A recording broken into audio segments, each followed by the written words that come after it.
This past Thursday night, I nearly missed a blessing. I'd committed to go to something at All Saints Church. The men of Nehemiah were going to be doing a fundraiser there, and a guy named Jamie Winship was going to be speaking. I nearly didn't go because I was tired, but I thought I got to go, make a commitment. It'll only be an hour and a half, 2 hours at the most. I'll go. God had a big blessing in store for me. I'd heard about this guy. I'd never heard him speak, never read any stuff, never listened to his podcast, but I had friends that I deeply respected. Robbie Briggs invited him to come and speak and introduced him. Robbie said, my wife and I, Nancy, used to binge watch certain television shows we like. And now we're binge watching Jamie Winship. He said, today when I was supposed to be taking a nap, I listened to another one. I've been doing that since Thursday night. This guy has such a fresh, different perspective on Christianity. So I wanted to tell you a little bit about him today. He grew up independent Baptist. His mother was very devout Christian, pretty stern, pretty conservative, and thought it was evil for her children to go to movie theaters. So he didn't get to go to movie theaters. But because he could, he snuck in one day. He didn't even know what the movie was. He snuck in because he wanted to see a movie because he wasn't supposed to. And it just happened to be about cops in New York City. It's a police movie. Don't even know which one it was. But he watched the movie and he decided at 14 in a movie theater, I think I want to grow up and be a policeman. So he pursued that. He became a policeman after high school. He went to the academy. He got his, I think he had to get some kind of degree, and then he went to the academy. On the last day of the academy, he took his shooting test. He passed that, and he got into the police force as a rookie. He took 2 days off. His girlfriend and he went and got married, had a quick honeymoon, came back after 2 days, and he started on the midnight shift in Washington, D.C. So he got to be a rookie for the first year. He just happened to have the training officer who was known as the troll. That should say it all. This guy was surly, said your job is to listen, don't speak unless you're spoken to, and learn. Hard as nails, but was a good trainer. After he got through the training, he had a partner. They were out one day. They got a call. They needed to go by and talk to some parents whose child had just been abducted from an event at school. So he and his partner went there. Before he could stop himself, he said something a police officer should never say. I promise you, we will find your child. And they got back in the car. His partner said, what are you thinking? You know not to make promises. Why did you do that? He said, well, it was out of my mouth before I could stop it. I think it was God. Okay. So they decide to go separate ways, get in two different cars, and they're just driving around. They don't know what they're going to do. They don't have a plan. And Jamie is praying, and he's saying, okay, God, I think you probably know where that child is. Would you be willing to tell me where that child is? And by the way, God, if you tell me, would you tell me how to know that you're telling me? He was trying to learn to listen to God. So he's driving around. He doesn't know if God's going to answer. He didn't know if anything's going to happen. And he's praying. He said, God, please, please, please. I know you're a God of justice. I don't know what, I know you don't, those parents are devastated. Don't let anything happen to that child. Please help us find the child. There's a car driving behind him. It's going the speed limit. It goes around him. And when it goes around him, he suddenly gets nauseated. Suddenly, he said it felt like somebody punched me in the stomach. I felt like I was about to throw up. It was horrible. And I thought, why would I suddenly, unlike any time ever in his life, be instantly nauseous unless something really evil was nearby? And he thought, nauseated? That car just passed me? That car just passed me? No, maybe there's a connection. So he violates protocol, turns on his lights, pulls the guy over, doesn't ask him for license and registration, sir. He's the only one in the car, just one person in that car. He pulls him over and said, can you get out of the car, please, sir? Okay, the guy's shocked. He gets out of the car, said, can you open the trunk? The guy opens the trunk, the kid's in the back. Everybody is shocked. I mean, the child is shocked. He's been rescued. The man who abducted him is shocked. He has no idea how anybody had a clue it was him. And Jamie's shocked. Nothing like this has ever happened for him. He became Officer of the Year because of that. Well, right after that, he took the child home. His partner took the guy to jail, and then he meets with the detective. The detective said, "What was your probable cause?" And he said, "Well, I was praying." They go, "Stop. Praying is not probable cause. We got to do better than that." So they came up with a true story that his probable cause was this abduction had just happened. It was in this neighborhood. Here's a car driving the speed limit, not exceeding it at all, which is a little bit suspicious, and there's only one person in it. So that worked. He kept doing law enforcement this way. He kept praying. He kept asking God, and God kept telling him things to do. He got promoted. He became a detective. All kinds of neat things happened with him. And then one day, he gets a call from somebody who is with the CIA, and they'd like to interview him for a job. So the CIA agent sets up a meeting at a local bar. He goes to the local bar. He says, "By the way, that's probably why our country's in so much trouble. The CIA is doing job interviews in a bar." And they sit down in the bar, and this guy has a stack of his records, 5 years of all of his cases. And he said, "We've been watching you, and we'd like to know what your strategy is." And he said, "Well, I just pray. I ask God what he wants me to know about a case, and if there's anything he wants me to do, and I do that, and that's how it all works." He says, let me ask a different way. And he pulls out a case, a random case. He pulls out the case. And he's read every one. He's studied this case file, and it's phenomenal. He said, let's look at this one. We had massive gang problems for such and such gang, and it just abruptly stopped because of you. How did you do that? He said, "Well, I met the leader of the gang, and I invited him to come spend the weekend at our home with my wife and I and our kids." "Okay, what'd you do?" "Well, he spent the weekend. My wife cooked for him all weekend. We talked a lot, and he met Jesus. And after the weekend, he gave his life to Christ. He went back to the gang. He led all of them to Christ, and they stopped committing their crimes. And the gang activity just ended." He said, "Let me look at another case." I mean, he flips over another one. He says, "Okay, Chinese gambling ring. What was your strategy for this one? You caught them, you put them all behind bars, and you did it so quickly and so easily right after you were assigned the case." And he said, "Well, I asked God what to do." He said, "Meet the guy's wife." So we met this wife. We invited her to coffee at McDonald's. He said, that's very strategic. We took her to coffee at McDonald's. While we're having coffee at McDonald's, we introduced her to Jesus. She gave her life to him. And she realized all this gambling is bad for our community. It's hurting lives. It's breaking up families. It's a bad thing.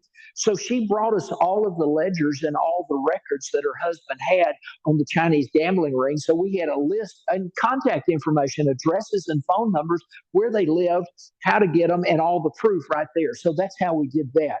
And the guy says, "Okay, let me ask you the real question why I'm here. Can you go to other countries overseas in war zones and pacify the militants?" He said, "Oh, yeah, sure." I said, "How are you going to do that?"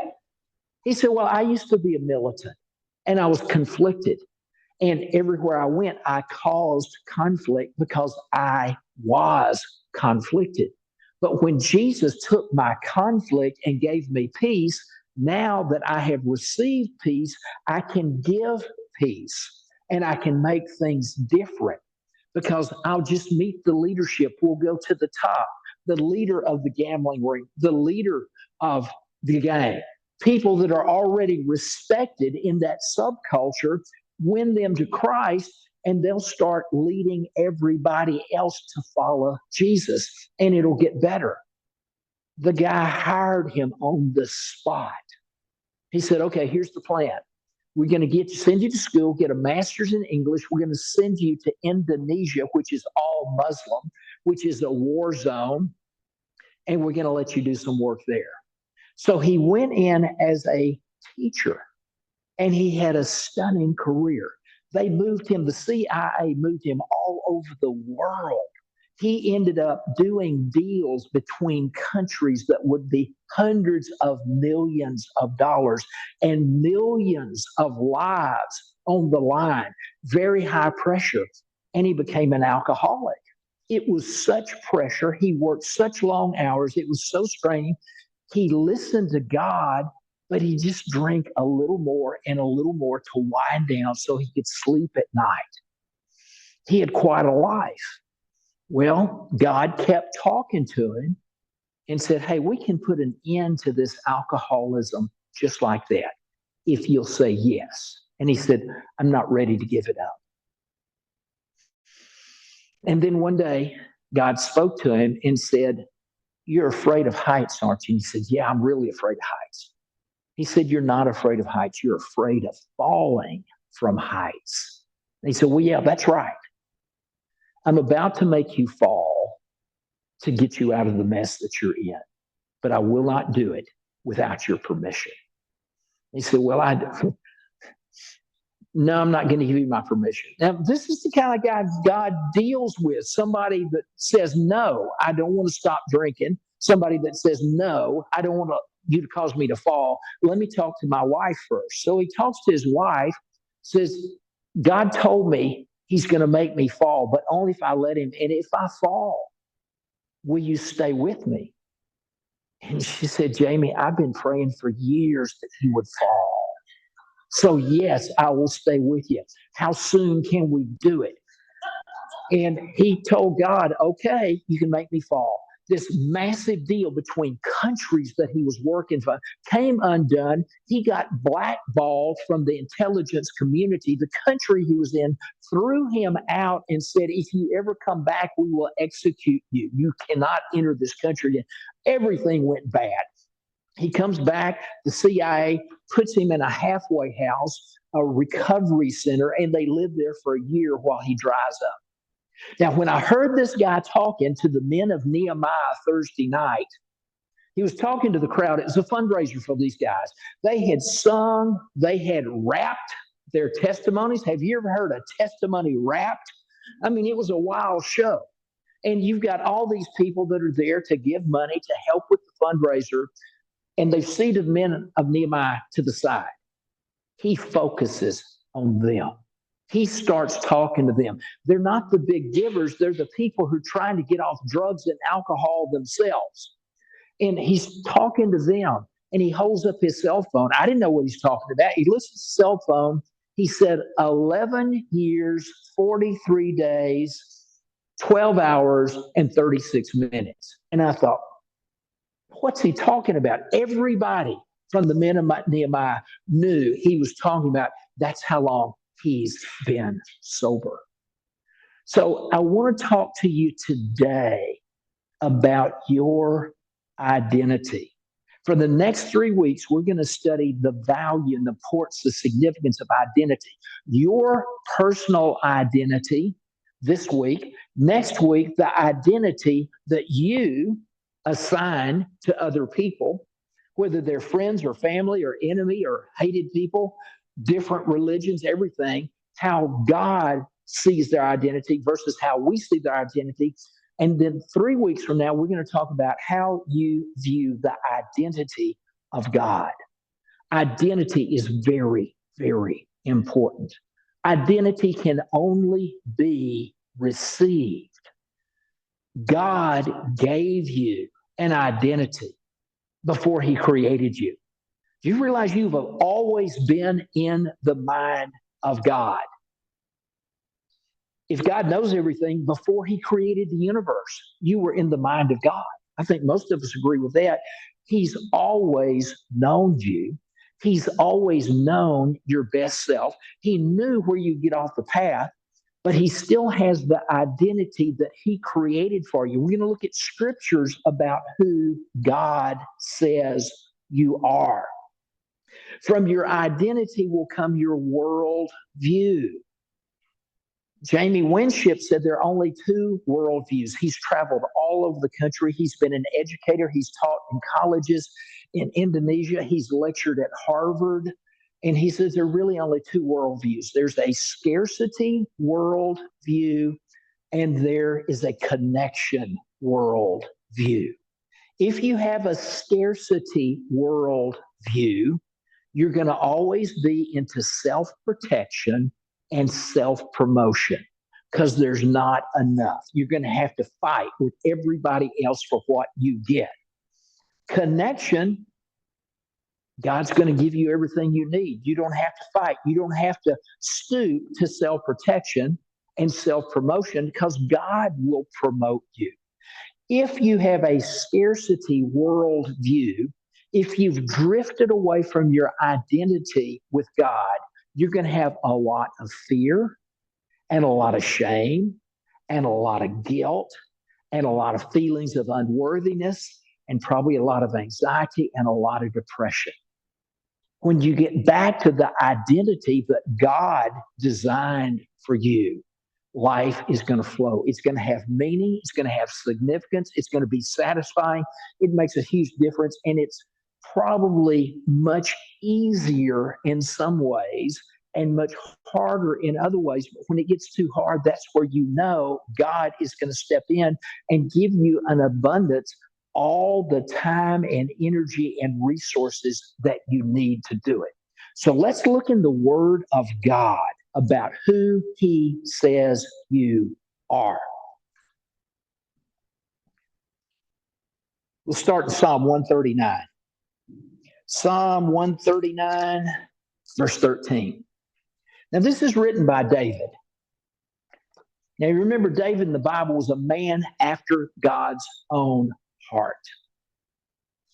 God loved him. He had the heart of God. And David knew his identity as a child. Track him all throughout his life. He was a shepherd. He was a poet. He was a warrior. He was a king. That's just who he was. That was his God-given identity. So you look at him, he's a shepherd boy. Now, life was not easy for him. He was the youngest of his brothers. They were all bigger. They were better looking than him. And Dad was proud of them. But he always had David dragging behind. Like he'd carry the bread and cheese up to the battle lines while his brothers were soldiers. He's the bread boy. And when they started, Samuel was looking for people from his father's family. He presented the other brothers, but not David. And finally, the prophet of God said, "You got any more kids?" He said, "Well, I've got one more, but he's not here. He's the youngest. Go get him." So he brings David up, anoints him as king of Israel. So when David's a shepherd, he's just out taking care of the sheep, probably bored to tears to be a young boy with nothing to do but sheep. So he starts writing poetry. We have a lot of it preserved today. It's called the Psalms. David wrote them. They're poems about God. He'd set them to music. He'd create new musical instruments. And he was a shepherd. He was a poet. He was a warrior. You think about it. These are the days before high-powered rifles with scopes that could lock onto targets and hit them every time at 1,000 yards. He had primitive tools. He had slingshots and hatchets and hammers and spears, maybe a bow and arrow. Don't know what he had, but primitive weapons. And one day a bear comes. He's a warrior. He attacks the bear with primitive handmade weapons, and he kills the bear. Later, a lion comes. He attacks the lion. I don't see myself attacking a bear or a lion. They're incredibly strong and very well armed. They can shred you in a minute. They're super strong, much faster than a human being, but he's a warrior, so he just attacks whatever attacks his sheep. He goes after them. And then comes the giant. Nobody in the country wanted to fight Goliath. Everybody was terrified of him. 9 feet plus tall, an experienced soldier. David's probably thinking, "You're probably bigger and stronger than me. I don't want to wrestle with a guy. He'll win." But when I was, all my life, I've been playing with slingshot. There's nothing to do. I'd get tired of the sheep. I'd write poetry. I get tired of writing poetry. I pick up some rocks, put them in my sling, knock some birds down out of the air. Got pretty darn good at that. Yeah, I'll fight Goliath. I won't even need clothes. I don't even need armor. I'm just going to hit him between the eyes, somewhere right below his helmet, knock him out. I can take him. He did it. Walked up, Goliath on the ground, takes his own sword, Goliath's sword, cuts his head off, wins the battle. This was natural. This is who he was. He does what he does. I had to be so careful in junior high and high school and college because I was such a good friend. If I ever wanted to go out with a girl, I better try to date her before I got to be her friend because she'd rather have me as a friend than a boyfriend. So I had to be careful. I was just a good friend. I always had herds of girls around me because I was like a big brother or the dad they didn't have.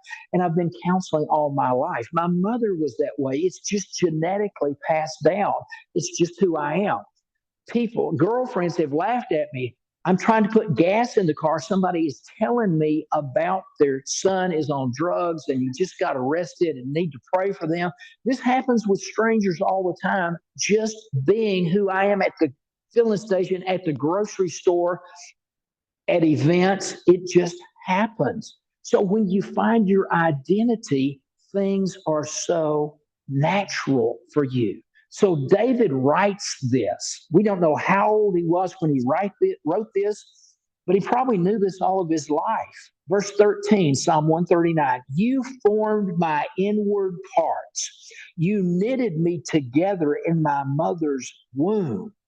I praise you, for I am fearfully and wonderfully made.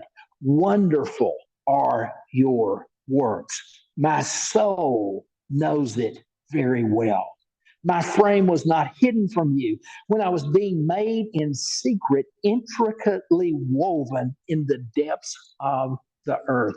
When's the last time you were just sitting around daydreaming, thinking about your life, saying, Dadgum, I am fearfully and wonderfully made? We don't do stuff like that. David did. He got it. He's talking about himself. He knows his identity. He realizes God did something very, very special in me. And I'm just absolutely what God created for such a time as this. Not only does he recognize he's fearfully and wonderfully made, he said, wonderful are your works. He's the work of God. He's saying, I'm wonderful. I'm just one. I'm not only am I fearfully and wonderfully made, I'm wonderful. When's the last time you thought, Dadgum, I am wonderful? Well, what would happen if you did think that? As we've mentioned many times before, the way you have faith, the way you can change your faith is by changing your thoughts. Because think of a pyramid with 4 different levels. The thoughts you think again and again and again become your beliefs. You put all your beliefs together, that's your faith. Now, the reason we have different faiths, we have the Episcopal faith, we have the Presbyterian faith, the Catholic faith, the Charismatic faith, the Bible Church faith, the Southern Baptist faith. We got all these different faiths because it comes from their beliefs are all a little bit different, but that creates their faith when you put them all together. And Jesus said, Matthew 9:29, according to your faith, be it unto you. Your experience comes from your faith. Folks, it takes audacious faith to accept the identity that God has for you. It takes audacity to say, if God says I'm fearfully and wonderfully made, then I am. And I'm going to come into agreement with him. Jamie Winship is starting a movement. He's all about community. He's in a community group. He practices what he preaches. There are 4 couples and 3 single adults. I guess that adds up to about 11 people. And they get together and they tell the truth. He talks about confession and repentance and transformation. Telling the truth is where it starts. And he'll ask the group, let's go around the circle tonight. What is your biggest fear? And people start to open up. They start to tell the truth. Now, remember what Jesus said, you will know the truth, and the truth will set you free. So they tell the truth, and then confession. He said there's a difference between confession and an apology. We've confused the two. He said we're apologizing. Oh God, I did it again and again. He said confession is telling the truth and confessing God's word. You know, you can see yourself and you can confess that you are fearfully and wonderfully made. You can confess, I have the mind of Christ. You can confess, I do not have a spirit of fear from God, but of power and of love and of sound mind or self discipline. You can confess those things. Well, the confession changes your mind. And then the transformation comes that changes your form. They tell the truth, they confess, and they're transformed in this small group. It's working. People are changing. They're finding and confessing and hanging on to the identity that God has given them. Let's jump over to the New Testament, Romans chapter 8, verse 29. Now, God is going to take us through some things. You're going to see how long he's been working on your identity that he wants you to have. For those whom he foreknew, he also predestined to be conformed to the image of his Son, in order that he might be the firstborn among many brothers. And those whom he predestined, he also called. And those whom he called, he also justified. And those he justified, he also glorified. So, way back before the foundations of the earth, before there was a universe, before there was time and space, he foreknew you and he predestined. He determined good things for you. Let's look at it this way. My parents sent me to summer camp. They predestined that I would go to youth camp. The highlights of my life go back to junior high and high school summer camp. That was about as good as it gets. And then when I was in college, I was a summer staffer at Glorieta Baptist Encampment. That was heaven on earth. That was predestined. My parents did that. They sent me to these places where they knew I would do all kinds of wonderful things. I'd make friends that would last me for a lifetime. I'd have experiences that would draw me closer to God. It'd be good. That's what God has planned for you. That's part of your identity, that you have been foreknown, you have been predestined, you have been called, and you've answered that call. That's why you're here today. He has called you to this identity, to this life. Jeremiah 29:11, for I know the plans I have for you, declares the Lord, plans to prosper you, not to harm you, plans to give you hope and a future. And we go, yeah, I heard that all my life. Well, some of you are kind of stuck right now. It's still true, even when you feel stuck. You know, part of what we're predestined to is to feel good. And a lot of us have good, solid theology, but we don't feel so good. We carry a lot of depression. We feel unworthy. We feel depressed. We feel anxious. We feel not good enough. These kind of things come upon us. That is not God's identity for us. He's been working on your identity for a long, long time. Romans chapter 12. Theologians and scholars call these motivational gifts. Now, there's several different gifts, list of spiritual gifts in the New Testament. This is the one that probably everybody gets at least one of these gifts, and some of you have multiple gifts here. Listen to what it says. Romans 12:4. For as in one body we have many members, And the members do not all have the same function. So we, though many, are one body in Christ. Now, that kind of takes us back to two worldviews. There's a scarcity worldview and a connection. So we are one body and individually members one of another. That's connection. Having gifts that differ according to the grace given to us, let us use them. If prophecy, in proportion to your faith. If in service, serving. The one who teaches in his teaching. The one who exhorts in his exhortation. The one who contributes in generosity. The one who leads with zeal. The one who does acts of mercy with cheerfulness. Ephesians chapter 2, verse 10. For we are his workmanship, created in Christ Jesus for good works, which God prepared beforehand that we should walk in them.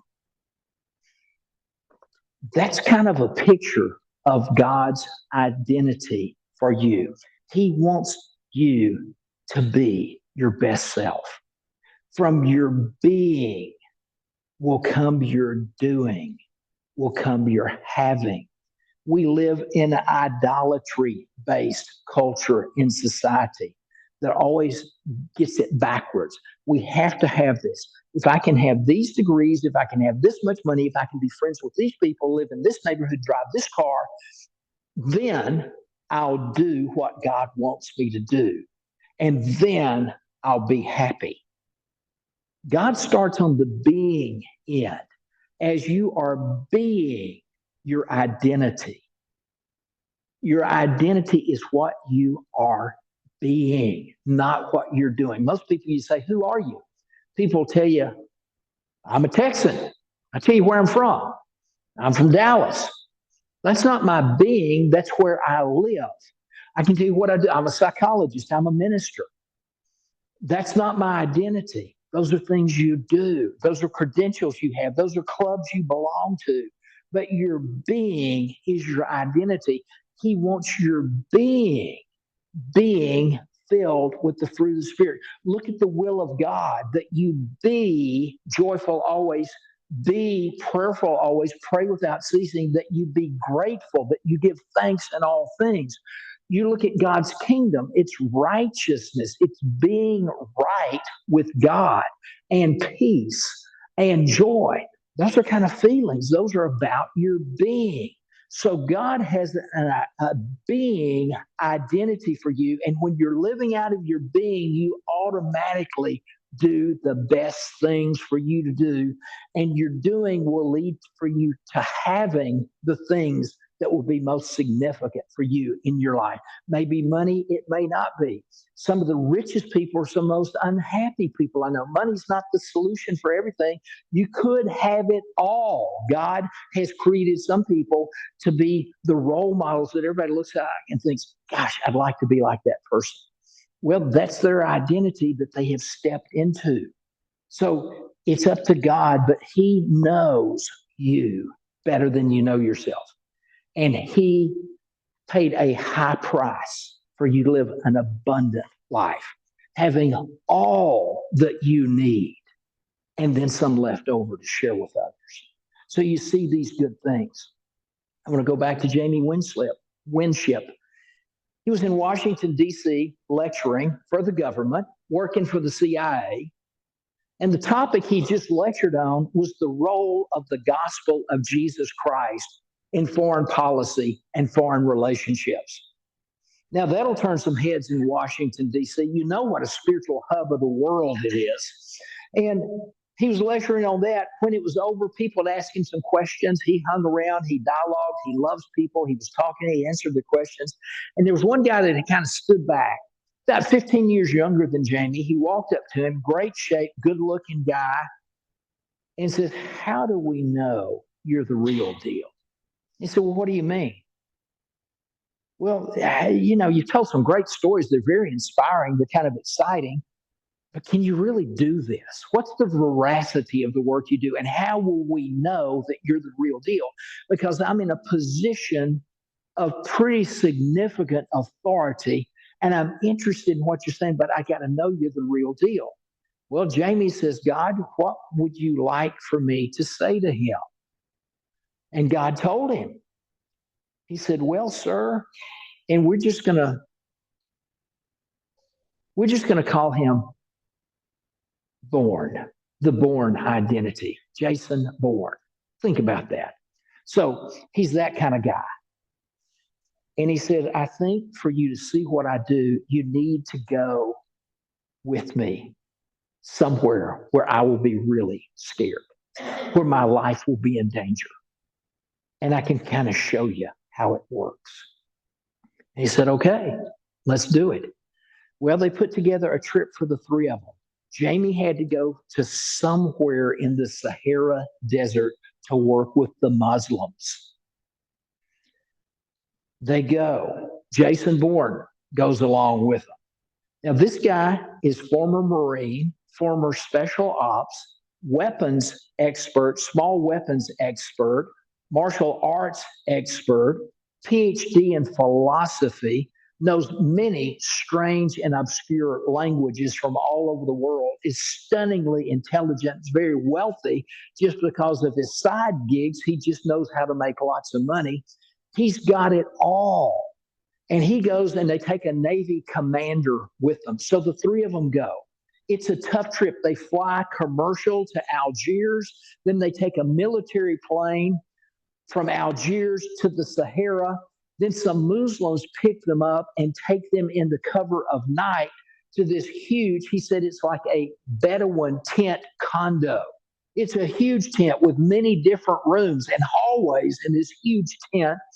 And they take them, they sleep. The next morning they get up, they come and get them, they take them to breakfast. In that culture, it would be rude to just watch somebody eat. So they have breakfast, the table's set, they take them in, they sit down, there are three of them at the table, and there are 4 place settings there. Well, Jason Bourne says, hey, Jamie, who's the 4th plate for? Somebody else coming? Not that I know of. Okay. Well, the second meal, there are 4 place settings put together there. He's wondering, he brings it up again. Is there somebody else going to join us? No, not that I know of. Maybe, but it's not anybody I know about. Jason Bourne has got to have an answer. So by supper time, he talks to these people that are bringing food that he's gotten to know, that they've been in meetings with all day. And it's a whole bunch of Muslim imams. They're the ones that lead prayer in all the local mosques. And they've come from all over the territory because Jamie is trying to help them with security issues so militants don't come recruit from their refugee camp. And they've gotten to know these people, and Jason Bourne's very, very, very personable with them. This guy is so far up the ladder, if he goes to a country and doesn't let that country know he's coming, it is considered an act of war. This is one man. If he goes without informing a country to that country, they would consider it an act of war. He's that dangerous. He's that far up the chain. They're there. He's got to know. He asked some of the imam, what's going on? Why is this plate here? And they answered him immediately, said, well, it's for your security guy. We thought he might want to come and eat with you.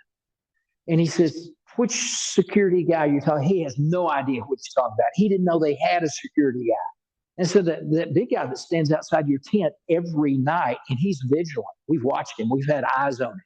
Because these people hate Americans. They hate Christians because Christians are connected to Israel, and Israel hate the Muslims. So these people at different times have wanted and tried to kill Jamie Winship, yeah. And it's just like that kind of thing. It's a big deal. And they're talking about this security guy. He's the size of all 3 of you put together, and he carries a sword. We really thought the sword was cool. I mean, he just looks scary just standing there. And they realize these 3 American guys have no idea about him. And one of the Muslim imams said, Malaki, angel of the Lord, which gave these guys credibility. Jamie wasn't surprised that God sent an angel to watch after them because he's been on other missions when the angels have shown up. Sometimes he sees them, sometimes other people see them. Nobody sees them, but they know they're there. So he wasn't surprised, but Jason Bourne is just like, really, we've got an angel of the Lord here. And then later they're talking. They finish their work for the day. Jason Bourne says to Jamie, I know how you work, and I love it. And I know you're the real deal. I've seen you win the hearts of these people in a short period of time simply by serving them. But I can't hear from God. Now, he's been a Christian all his life. He grew up in church. He's never smoked. He's never drank. He's been a good boy. He's been a Marine. He fights for the United States of America. He's a good guy and he loves God. And he's married. And he just can't hear from God. I lived my life. I didn't hear from God till about after 40 years old. A lot of people know about God, but they don't really know him because they never really talk. They talk to God, but they never hear him talk back. And Jamie's constantly talking about asking the Lord, hearing from God. And finally, the guy says, I don't hear God. And Jamie said, what are you asking him? And he gets real honest and he tells the truth. I keep asking him why my wife and I can't have children. She's got her PhD in forensic psychology. She has a tremendous reputation. She's working for the United States government too. And both of them have been all the specialists in the world. They're super healthy. There's nothing wrong with them at all that anybody can find, and yet they can't get pregnant. And Jamie said to him, you don't ever ask your commanding officers why, do you? He said, no, we don't do that. But you would ask him to tell you about the project so you can do the job he's just assigned you to. Absolutely. He said, God often does not answer the question, why? So ask him a different question. Ask God what he would like for you to know about having children. So he asked God that question, what would you like me to know about having children? And they sat and they waited. And Jamie prays for him that he'll hear from God and nothing happens. And after 20, 30, 40 minutes, Jamie thought, well, I'm going to go to bed now. You can listen to God as long as you want to. He didn't feel guilty. He didn't feel bad. He didn't feel like a failure because he knows his identity. He did what God told him to do, and he's done. He's not responsible for the results. He's responsible for his obedience to God. And he said what God wanted him to say to this guy. Later, he comes back and he's excited. Jason Bourne says, okay, I'm in. I got it. He spoke to me, but that's all he said. Jamie let it go. Then he comes back to him later and said, hey, I want to tell you what God said. I asked him, what would you like for me to know about marriage and about having children? And God spoke to me. He said, you're not pregnant because your wife will put her identity in the children. And I don't want her to get her identity from the children. I want her to get her identity from me. Well, when this mission ends, they all fly back. They get back to the United States. He talks to his wife one night. He says, hey, I think I know why we haven't had children. God told me he doesn't want you getting your identity from the children. He wants you to get your identity from him. And she burst into tears. She said, how do you know that? He said, God told me that while we were in the desert. Now, this is new for her. God's never spoken to her husband before. So they call Jamie. He gets together. He helps her pray and ask God to show her her identity, and God did. She got her identity from God. They have 4 children today. They're doing great. But he learned how to listen to God. Your identity is so important. When you get the identity God has for you, you're going to stop having so much fear, so much shame, so much guilt, so much unworthiness, all those things. You're going to walk with your head held high. You're going to realize I'm fearfully and wonderfully made. You're going to feel good about yourself. You're going to know even if you make mistakes, it's all right. There's not a mistake you can make that God won't fix. He's patient. He gives you second chances. If you blow it, that's all right. He takes away your fear of failure. He takes away your fear of other people. He gives you the confidence to be who He created you to be. And when you're living that identity, you're going to have infinite, eternal value, and you're going to be more fulfilled and satisfied than you've ever been in your life. But it takes audacious faith to believe God, all the things He says about who you are. He says you can do the same things that Jesus did. He says that you are the temple of His Holy Spirit. You are the body of Christ. You can say to this mountain, be cast in the sea. And if you have faith the size of a mustard seed, it'll happen. You are more powerful than you realize. I read a quote by the great Danish philosopher Soren Kierkegaard. This is what he said in his book, The Sickness Unto Death. He says the most common form of human despair, the most common form of human despair is not being who you are. Next time you think bad thoughts about yourself, that's not God's identity.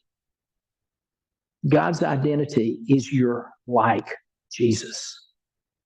Your identity is you're human. You know you're going to make mistakes. You're going to sin. He instantly will forgive you as soon as you ask. Not only will He forgive you, He will cleanse you of your unrighteousness. It's unrighteous not to receive the identity that Jesus has for you.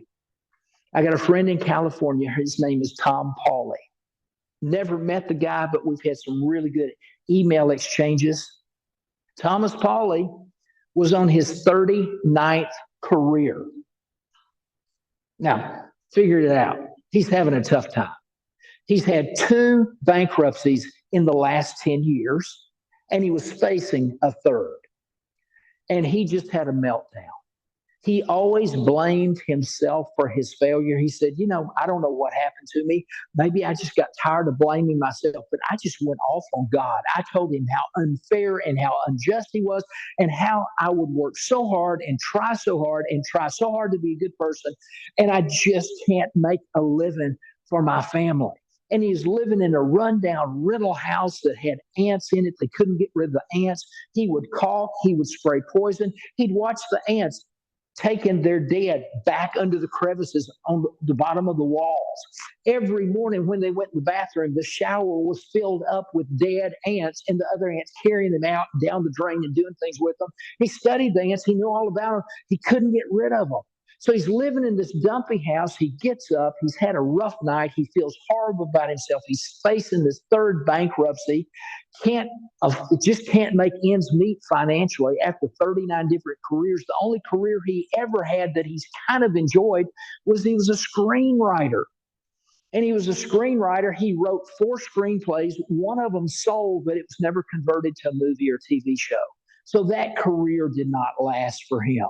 And he didn't know what he's going to do next. He's just having a tough time. He's in the shower. He's paying more attention to the ants than the coming bankruptcy because that was easier to think about. He's taking a hot shower. He's feeling sorry for himself, and God speaks to him. God says, Tom, you can't have anything unless I give it to you. It all belongs to me, and I would love to give it to you. You've been working so hard, but you've been doing it on your own. Look to me. I will give it to you. I will help you. He gets all excited. He puts a towel around himself. He runs in the bedroom. He wakes his wife up. He's kind of bouncing on the bed. He's saying, we're rich. We're rich. We're rich. We're rich beyond our wildest dreams. She said, what is the matter with you? He said, God just spoke to me. He said, He's going to make us rich. I can't do it, but He can, and He's going to do it for us. He's so excited. She said, Tom, Good. Took the pillow, put it over her head, went back to sleep. Last I heard from Tom, he's worth about 14 million and he's loving life. He had a very good, useful, best-selling book. He's died several times and he's come back several times. The last time he died, God said, you can come back and there's some really good things you can do. And there's another book you can write, but it's going to be hard. You're going to be paralyzed. You're going to have a lot of pain. You're going to have to learn to speak. You're going to have to learn to chew. You're going to have to learn to walk again. It's going to be a long recovery. But if you do, there are some huge things that will benefit humanity if you want to go back. And he came back. He found his identity. He's doing what he loves. He's teaching people how to find their identities and how to have the life they want. Makes a huge difference. Next week, we're going to talk about the identity as we see other people. Then we're going to talk about the identity of God in the faith, the audacious faith we have to use to see other people, including our enemies and people who go to other churches and have different faiths and have different skin color, to see them and identify them the way God does. And we're going to take another look at God. Are you willing to let God be God?